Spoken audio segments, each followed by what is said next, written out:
नमस्कार, मैं चंदन उपाध्याय आप सभी लोगों का बहुत बहुत स्वागत एवं अभिनंदन करता हूं आपके अपने YouTube चैनल साइकोलॉजी वाले गुरुजी में।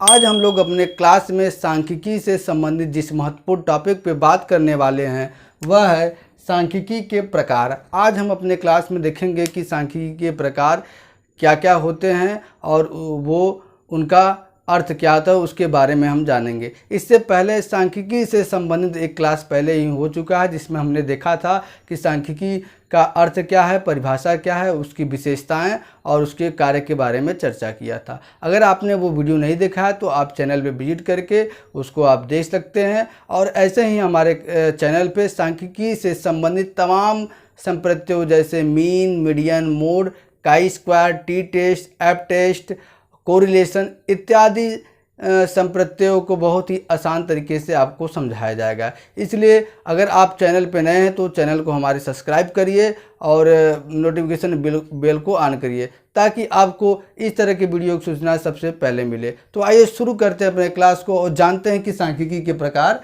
क्या होते हैं। देखिए, सांख्यिकी के जो मुख्य रूप से प्रकार हैं वो आपके सामने हैं। ऐसे तो कई किताबों में कई आधार पर दिया गया है। कुछ किताबों में 2 प्रकार बताया गया, कुछ किताबों में 4 प्रकार बताया गया है। लेकिन जो हमने कई किताबों को देखकर जो हमने सारांश तैयार किया उस हिसाब से सांख्यिकी क्या है, मुख्य रूप से सांख्यिकी का 7 प्रकार, मतलब जितने भी सांख्यिकी के प्रकार होते हैं सबको हम इस क्लास में कवर करने की कोशिश करेंगे। तो सबसे पहले जानते हैं, सबसे पहला जो सांख्यिकी का प्रकार है वो है सैद्धांतिक सांख्यिकी।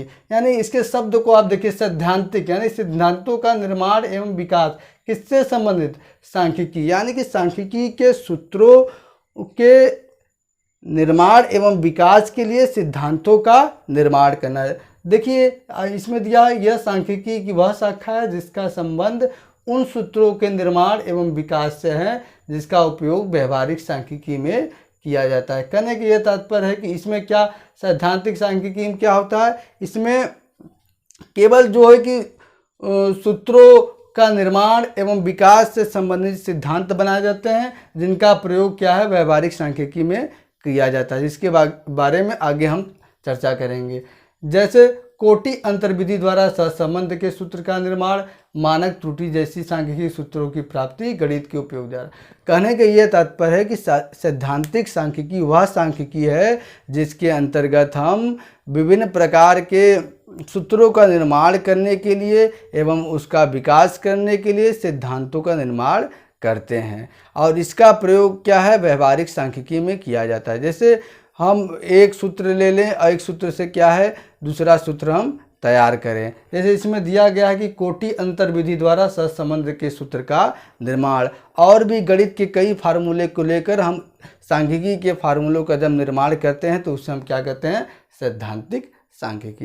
दूसरा है डिस्क्रिप्टिव स्टैटिक्स, जिसको वर्णनात्मक सांख्यिकी कहते हैं। ये क्या है, ऐसी सांख्यिकी तकनीक या प्रक्रिया हैं जिनके द्वारा किसी समूह, संगठन या जनसंख्या का संख्यात्मक आधार पर वर्णन किया जाता है, उन्हें वर्णनात्मक सांख्यिकी कहते हैं। ये कह रहे हैं कि ये सांख्यिकी का एक ऐसा टेक्निक है या ऐसा प्रक्रिया है जो क्या करता है, वो क्या करता है, जिसके द्वारा किसी समूह या संगठन या जनसंख्या का संख्यात्मक आधार में जब हम वर्णन करते हैं तो उसे हम क्या कहते हैं, वर्णनात्मक सांख्यिकी कहते हैं। जैसे किसी भी जनसंख्या, समूह या संगठन का जब हमको गुण को मात्रात्मक रूप में परिवर्तित करके हम वर्णन करते हैं तो उसे हम क्या कहते हैं, वर्णनात्मक सांख्यिकी कहते हैं। इसमें क्या प्रयोग किया जाता है, इसमें प्रदत्तों का आवर्ती विवरण, ठीक है, इसके बारे में केंद्रीय प्रवृत्तियों के माप में क्या होगा, मीन, मीडियन, मोड, विचलनशीलता के माप जैसे इसमें मानक विचलन और सहसंबंध इत्यादि इसी वर्ग में आते हैं। मतलब वर्णनात्मक सांख्यिकी में केंद्रीय प्रवृत्ति के माप, मीन, मीडियन, मोड, विचलनशीलता, सहसंबंध इत्यादि इसी वर्ग में आते हैं। ठीक। तीसरा क्या है, अनुमानिक सांख्यिकी, इन्फेरल स्टैटिक्स। रेथस 1984 के अनुसार अनुमानिक सांख्यिकी की वह शाखा है जो प्रतिदर्शों प्राप्त परिणामों के आधार पर संबंधित जनसंख्या के बारे में विश्वास के साथ निष्कर्ष प्राप्त करती है। सांख्यिकी मानों जैसे मध्यमान इत्यादि की मानक त्रुटि ज्ञात करके यह तय कर सकते हैं कि यदि मानक त्रुटि कम है तो प्राप्त मान प्रतिनिध्यात्मक होगा। कहने के ये तात्पर्य क्या है कि अनुमानिक सांख्यिकी द्वारा, ये सांख्यिकी की वह शाखा है या वह विधि है जिसके द्वारा जो परिणाम प्राप्त होते हैं उसको हम क्या है, जनसंख्या में विश्वास के साथ निष्कर्ष, मतलब उस कहने अनुमानित सांख्यिकी क्या है। देखिए पहले आप समझिए बात को, कोई भी रिसर्च करते हैं तो हम पूरी जनसंख्या पे नहीं करते हैं, एक सैंपल लेते हैं जिसको हम प्रतिदर्श कहते हैं। सैंपल लेते हैं और सैंपल का चुनाव किसे हम करते हैं, जो उस जनसंख्या का उस समूह का प्रतिनिधित्व करता है वैसा हम सैंपल लेते हैं और लेकर उसी पे हम प्रयोग करते हैं, जो उससे रिजल्ट प्राप्त होता है बाद में पूरी जनसंख्या पे अप्लाई कर देते हैं। तो अनुमानिक सांख्यिकी द्वारा ये देखा जाता है कि जो हमने सैंपल लिया है, जो हमने प्रतिदर्श दिया है, वो कितना अपने समूह का प्रतिनिधित्व कर रहा है या नहीं कर रहा है, इसको भी निकालने का सूत्र होता है। ठीक है, इसको भी निकाला जाता है। तो इस प्रकार के जब हम पता करेंगे कि जो हमने सैंपल लिया है वो जनसंख्या का कितना ज़्यादा प्रतिनिधित्व करता है या नहीं करता है, तो उसे हम अनुमानिक सांख्यिकी कहते हैं। और इसको निकालने का क्या तरीका है कि मानक त्रुटि हम ज्ञात करके इसको हम तय कर सकते हैं। अगर मानक त्रुटि कम होगा तो क्या है, जो हमने प्रतिदर्श लिया है वो जनसंख्या का प्रतिनिधित्व करता है। अगर मानक त्रुटि ज़्यादा होगा तो जो हमने प्रतिदर्श लिया है वो जनसंख्या का प्रतिनिधित्व नहीं करता है। ये बात हो गई अनुमानिक सांख्यिकी के बारे में। अब प्राचलिक सांख्यिकी, इसको इंग्लिश में कहते हैं पैरामीट्रिक स्टैटिक्स। ठीक है, इसमें क्या है, प्रदत्त या समूह की कुछ अस्थायी विशेषता, मतलब हर डाटा प्रदत्त या समूह जो होता है उसका कुछ परमानेंट विशेषता होता है। ठीक, यदि प्रदत्त इस मान्यता के अनुरूप है तो प्राचलिक सांख्यिकी तकनीकें प्रयुक्त की जाएंगी। यदि वितरण सामान्य है और समरूप समूह पर आधारित है तो क्या है, इसमें प्राचलिक सांख्यिकी प्रयोग की जाए। कहने की ये तात्पर्य है कि प्राचलिक सांख्यिकी जिसको हम पैरामीट्रिक स्टैटिक्स कहते हैं, यानी कि जो पैरामीटर बनाया गया है किसी भी समूह या जीव संख्या पर सैंपल लेने का, या जो भी तरीका बताया गया है, अगर उस पे जो है वो समूह खरा उतरता है तो उसमें हम प्राचलिक सांख्यिकी की तकनीकों को उपयुक्त करते हैं या उसका प्रयोग करते हैं। ठीक है, देखिए जैसे इसमें हम क्या करते हैं, इसमें प्रयोग इसमें कह रहा है कि यदि वितरण सामान्य है और समरूप समूह पर आधारित है। यदि जो वितरण हम आवृत्ति वितरण किए हैं अगर वो सामान्य है, नॉर्मल है, अगर यादृच्छिक है, तो उसमें हम यब टेस्ट का प्रयोग करेंगे, टी टेस्ट का, क्रांतिक अनुपात के साथ सहसंबंध का भी गणना करते हैं। प्राचलिक सांख्यिकी कहने का मतलब यह है कि हर प्रदत्त या समूह की कुछ विशेषता होती है। ठीक, अगर उसी विशेषता के साथ उस पर हम सांख्यिकी विधि को लगाकर कोई निष्कर्ष प्राप्त करते हैं तो उसे हम क्या है, प्राचलिक सांख्यिकी कहते हैं।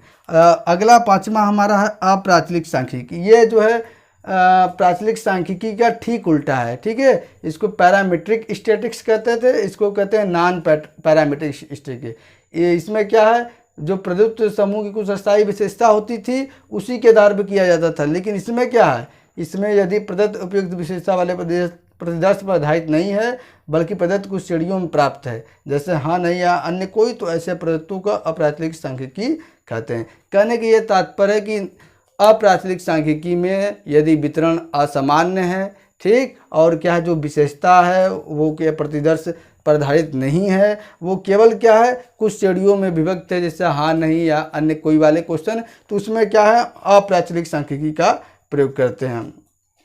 और अप्राचलिक सांख्यिकी में हम क्या क्या प्रयोग करते हैं, इकाई वर्ग परीक्षण, मध्यांक परीक्षण, चिन्ह परीक्षण, चिन्ह क्रम अंतर परीक्षण इत्यादि। अगला हमारा है व्यवहारिक सांख्यिकी।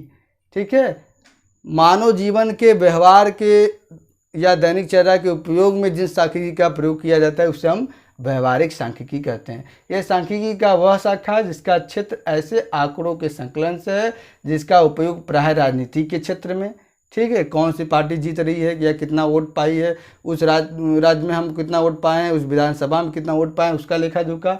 आर्थिक क्षेत्र में देश की जीडीपी कितनी बढ़ी है, कितनी घटी है, और वाणिज्य क्षेत्र में, कमर्शियल क्षेत्र में, ठीक, और एवं औद्योगिक आवश्यकताओं के लिए होता है। कहने की ये तात्पर्य कि व्यवहारिक सांख्यिकी व्यक्ति के व्यवहार में जो यूजफुल चीज़ें होती हैं उनमें क्या है ये मददगार होता है। जैसे राजनीति के क्षेत्र में कोई पार्टी वो देखता है, जब अपना आकलन करता है तो वो देखता है कि हम इस राज्य में कितना पाए हैं वोट, कितना प्रतिशत मिल रहा है, इस समय वो विधानसभा में कितना मिला है, इस समय लोकसभा में कितना मिला है। तो ये एक व्यवहारिक सांख्यिकी का प्रयोग करते हैं। और क्या है, मतदाताओं का विवरण, जन्म मरण का लेखा जोखा, उसके बाद किसी फैक्ट्री में कितना उत्पादन हुआ उसका लेखा जोखा, ये क्या है, व्यवहारिक सांख्यिकी का प्रयोग उसमें किया जाता है। और इसमें प्रायः सूचकांकों का प्रयोग किया जाता है, इंडेक्स नंबर का प्रयोग किया जाता है। अगला और लास्ट है हमारा भविष्य कथनात्मक सांख्यिकी, ऐसी सांख्यिकी जिसका प्रयोग करके भविष्य के संबंध में हम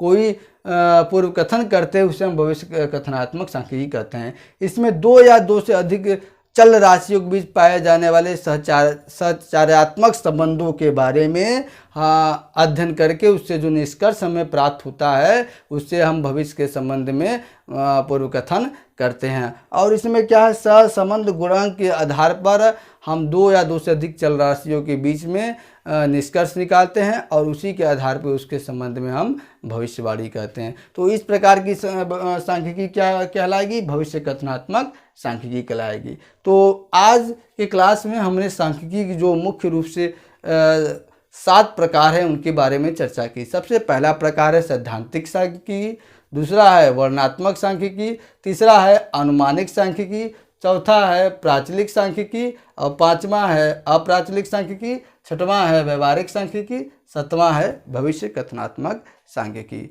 तो इसके बारे में हमने आज की क्लास में आपको समझाया। इसको आप जो है कि नोट डाउन कर लीजिएगा, ये आपके लिए बहुत ही महत्वपूर्ण है। और आगे क्लास में हम इससे सांख्यिकी से संबंधित किसी और टॉपिक के बारे में चर्चा करेंगे। आज की क्लास में इतना ही, मिलते हैं अपने अगले क्लास में, तब तक के लिए आपका बहुत बहुत धन्यवाद।